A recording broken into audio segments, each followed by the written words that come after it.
Hi friends, ഇന്നത്തെ പുതിയ ഒരു വീഡിയോയിലേക്ക് എല്ലാ കൂട്ടുകാർക്കും സ്വാഗതം.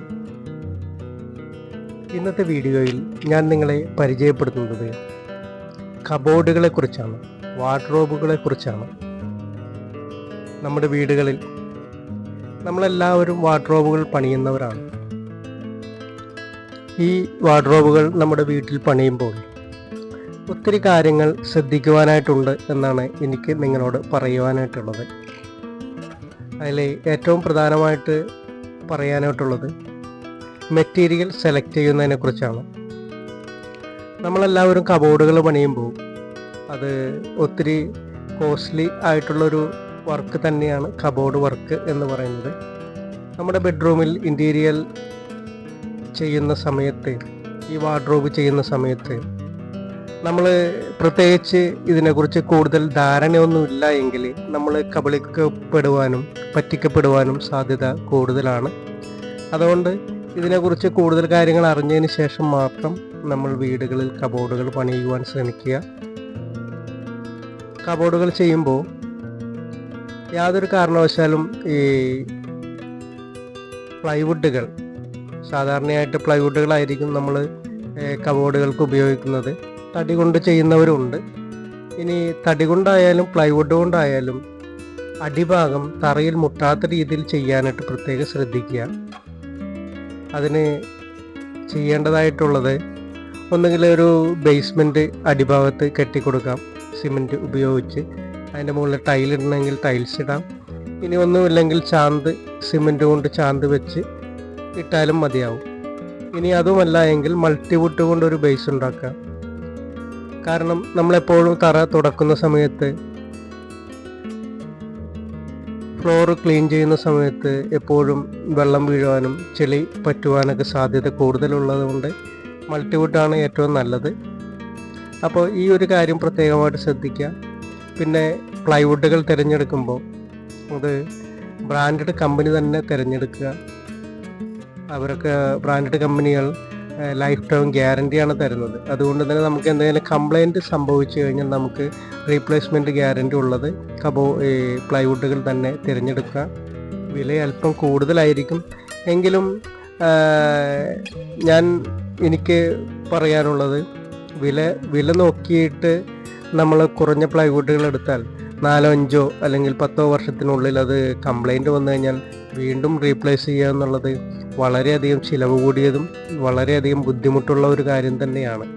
അപ്പോൾ അതുകൊണ്ട് എപ്പോഴും 710 എന്ന ഗ്രേഡ് തന്നെ ഉപയോഗിച്ചുകൊണ്ട് കബോർഡുകൾ ഉണ്ടാക്കുവാൻ പ്രത്യേകം ശ്രദ്ധിക്കുക. പിന്നെ ശ്രദ്ധിക്കേണ്ട അടുത്തൊരു കാര്യം എന്ന് പറയുന്നത് കളർ തീമാണ്. ഇപ്പോൾ ഈ വീഡിയോയിൽ നിങ്ങൾക്ക് ഇഷ്ടമുള്ള കളറുകൾ നിങ്ങൾക്ക് സെലക്ട് ചെയ്യാവുന്നതാണ്. ഈ വീഡിയോ മുഴുവനായിട്ട് സ്കിപ്പ് ചെയ്യാതെ കാണുകയാണെങ്കിൽ നിങ്ങൾക്ക് ഒത്തിരി കാര്യങ്ങൾ ഈ വീഡിയോയിൽ നിന്ന് മനസ്സിലാവുന്നതാണ്.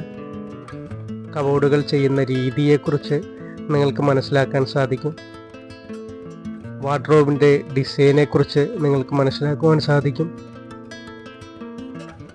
വാർഡ്രോബിൻ്റെ കളർ തീമുകൾ,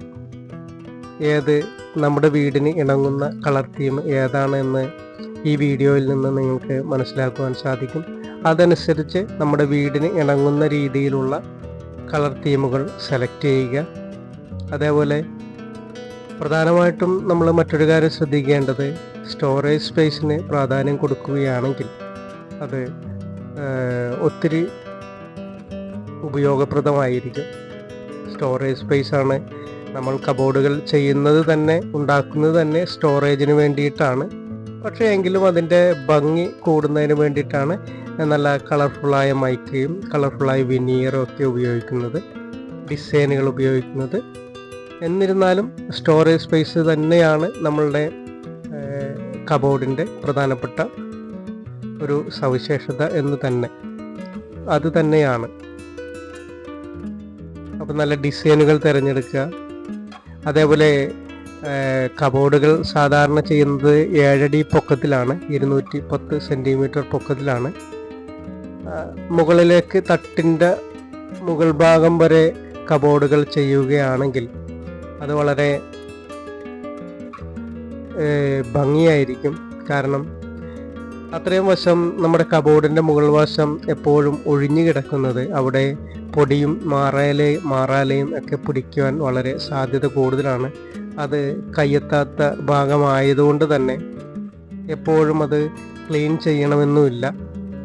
പിന്നെ മാത്രമല്ല അതിൻ്റെ മറ്റൊരു പ്രത്യേകത നമ്മുടെ മുകളിലേക്ക് ചെയ്യാതിരിക്കുമ്പോഴുള്ള മറ്റൊരു നെഗറ്റീവായിട്ടുള്ളൊരു സൈഡ് എന്ന് പറയുന്നത്, നമ്മുടെ വീട്ടിൽ AC ഉപയോഗിക്കുന്ന വീടുകളാണെങ്കിൽ ഈ കബോർഡിൻ്റെ മുകൾ ഭാഗത്ത് അഴുക്കും പൊടിയും എല്ലാം പറ്റിപ്പിടിച്ചിരിക്കാൻ സാധ്യത കൂടുതലുണ്ട്. അപ്പോൾ അതുകൊണ്ട് തന്നെ ഈ AC പെട്ടെന്ന് വലിച്ചെടുക്കുന്നത് ഈ കബോർഡിൻ്റെ മുകൾ ഭാഗത്തുള്ള ഈ അഴുക്കും പൊടികളൊക്കെ ആയിരിക്കും. അതുകൊണ്ട് തന്നെ AC വലിച്ചെടുക്കുമ്പോൾ, AC വർക്ക് ചെയ്യുമ്പോൾ ACയിൽ ഈ പൊടികൾ പെട്ടെന്ന് കടന്നു പിടിക്കുകയും കൂളിംഗ് കുറയുകയും ചെയ്യുന്നതായിട്ട് ശ്രദ്ധയിൽപ്പെടുന്നുണ്ട്. അപ്പോൾ അങ്ങനെ ഒരു കാരണം നമ്മുടെ വീട്ടിൽ ഇല്ലാതിരിക്കുന്നതിന് വേണ്ടിയിട്ട് മുകളിലേക്ക് അപ്പർ യൂണിറ്റുകൾ കൊടുക്കുകയാണെങ്കിൽ ഈ പൊടിശല്യം നമുക്ക് ശാശ്വതമായിട്ട് പരിഹരിക്കുവാൻ സാധിക്കും. അത് തന്നെ ഏറ്റവും വളരെ അഡ്വാൻറ്റേജായ ഒരു കാര്യം തന്നെയാണ്. കാരണം ഇതിനെ മുകൾ ഭാഗത്ത് ഡോറുകൾ കൊടുക്കുമ്പോൾ നമ്മളെപ്പോഴും നമുക്കത് ക്ലീൻ ചെയ്യാനായിട്ട് വളരെ സാധിക്കുന്നതാണ്. കബോർഡിൻ്റെ ഒഴിഞ്ഞു കിടക്കുന്ന വശമാണെങ്കിൽ എപ്പോഴും നമ്മുടെ കൈ എത്തുകയില്ല. അതേപോലെ കസേരയോ അല്ലെങ്കിൽ ലാഡറോ വെച്ച് വേണം ഇതിൻ്റെ മുകൾ ഭാഗം ക്ലീൻ ചെയ്യാനായിട്ട്. അത് മാത്രമല്ല, നമ്മൾ എപ്പോഴും ഉപയോഗിക്കാൻ സാധ്യതയില്ലാത്ത, എപ്പോഴും ഉപയോഗിക്കേണ്ടാത്ത സാധനങ്ങൾ അതിൻ്റെ മുകളിൽ എടുത്തു വെക്കുകയും ചെയ്യും. സാധാരണ പുതിയ തലങ്ങോണിയോ തലയിണയോ അങ്ങനെയുള്ള സാധനങ്ങൾ, ബെഡ്ഷീറ്റ് അങ്ങനെയുള്ള സാധനങ്ങളൊക്കെ അതിൻ്റെ മുകളിലേക്ക് വെക്കുന്നത് സാധാരണ കാണാറുണ്ട്. ബാഗുകൾ, വലിയ ബാഗുകൾ അതെല്ലാം കയറ്റി കാണാറുണ്ട്. അപ്പോൾ അതെല്ലാം മാറാലയും മറ്റും പിടിച്ച് അഴുക്കായി തന്നെ കിടക്കും. അത് ACയെ വളരെയധികം ബാധിക്കുകയും ചെയ്യും. അതുപോലെ തന്നെ കബോർഡുകൾ ചെയ്യുന്ന സമയത്ത് ഇത് ചിത്രങ്ങളിൽ കാണുന്ന പോലെ മിററുകൾ കൊടുക്കുകയാണെങ്കിൽ നിങ്ങൾ പ്രത്യേകം ശ്രദ്ധിക്കേണ്ട ഒരു കാര്യം ഉള്ളത്, കട്ടിലിൽ നമ്മൾ കിടന്നു കഴിഞ്ഞാൽ നമ്മളുടെ പ്രതിബിംബം ആ മിററിൽ കാണാത്ത രീതിയിൽ, നമ്മൾ കിടന്നാൽ നമ്മൾ പ്രതിബിംബം കാണാത്ത രീതിയിൽ വേണം മിററുകൾ പിടിപ്പിക്കേണ്ടത്. അല്ലെങ്കിൽ അത് ഒരു നെഗറ്റീവ് എനർജി ആയിരിക്കും നമ്മളുടെ ബെഡ്റൂമിൽ ഉണ്ടാക്കുക. അതുകൊണ്ട് കട്ടിലിന് അഭിമുഖമായി യാതൊരു കാരണവശാലും മിറർ വരാത്ത രീതിയിൽ വേണം കബോർഡുകളിൽ മിററുകൾ കൊടുക്കേണ്ടത്. ഇനി അങ്ങനെ മിററുകൾ കൊടുക്കുന്നവർ ഡോറിൽ കൊടുക്കാവുന്നതാണ്. കബോർഡിൻ്റെ ഡോറിൻ്റെ മുകൾ ഭാഗത്തായിട്ട് ഡോറിൽ മിറർ ക്യാപ്പോ എന്തെങ്കിലും വെച്ചുകൊണ്ട് തന്നെ പിടിപ്പിക്കാവുന്നതാണ്. ഒരു ഡ്രസ്സിങ് യൂണിറ്റിൻ്റെ ഫലം ചെയ്യുകയും ചെയ്യും. കാരണം ഇനിയൊരു ഡ്രസ്സിങ് യൂണിറ്റ് സെപ്പറേറ്റ് ആയിട്ട് പണിയാതെ തന്നെ ഈ കബോർഡിൻ്റെ ഒരു ഡോറിൽ മിറർ പിടിപ്പിക്കുകയാണെങ്കിൽ അത് നമുക്ക് വളരെയധികം ലാഭകരവുമായിരിക്കും. അതുപോലെ തന്നെ കബോർഡിൻ്റെ ഇന്നർ ഭാഗത്ത് നമ്മൾ ഹാങ്ങിങ് സ്പേസുകൾ ധാരാളമായിട്ട് കൊടുക്കുകയാണെങ്കിൽ നമ്മളുടെ ഡ്രസ്സുകളെല്ലാം വളരെ കൃത്യമായിട്ട് ചുളുങ്ങാതെ തേച്ച് അയൺ ചെയ്ത് കഴിഞ്ഞാൽ വളരെ കൃത്യമായിട്ട് തൂക്കിയിടുവാൻ സാധിക്കും. ജെൻസിൻ്റെ ഡ്രസ്സ് ഇടുന്ന ഭാഗമാണ് ഹാങ്ങിങ് സ്പേസ് ഉള്ളതെങ്കിൽ അവിടെയെല്ലാം നമുക്ക് 1 മീറ്റർ ഹൈറ്റ് കൊടുക്കേണ്ട അത്യാവശ്യമാണ്. 1 മീറ്റർ ഹൈറ്റ് ഹാങ്ങർ സ്പേസിന് കണ്ട് ഇട്ടെങ്കിൽ മാത്രമേ ഷർട്ടുകളെല്ലാം തട്ടിൽ തട്ടാതെ നമ്മുടെ അടിത്തട്ടിൽ മുട്ടാത്ത രീതിയിൽ ഹാങ്ങറിൽ തൂങ്ങിക്കിടക്കുകയുള്ളൂ. അതുപോലെ സ്ത്രീകൾക്കാണ് ഹാങ്ങിങ് സ്പേസ് ഉള്ളതെങ്കിൽ സ്ത്രീകളുടെ സാരിയും മറ്റുമാണെങ്കിൽ അതെല്ലാം മടക്കിയാണ് ഇടുന്നത്. അതുകൊണ്ട് 1 മീറ്റർ കൊടുക്കേണ്ട ആവശ്യമില്ല. അതിനൊരു 75 സെൻറ്റിമീറ്റർ കൊടുത്താൽ മതിയാവും. സാരിയും എല്ലാം ഇടുന്ന ഹാങ്ങിങ് സ്പേസിന് 75 സെൻറ്റിമീറ്റർ മതിയാവും. അപ്പോൾ അത്രയും ബാക്കി വരുന്ന ഭാഗത്ത് നമുക്ക് തട്ടുകൾ കൊടുത്തുകൊണ്ട് നമ്മുടെ തുണികൾ മടക്കി ഒതുക്കി വെക്കുവാനും സാധിക്കും.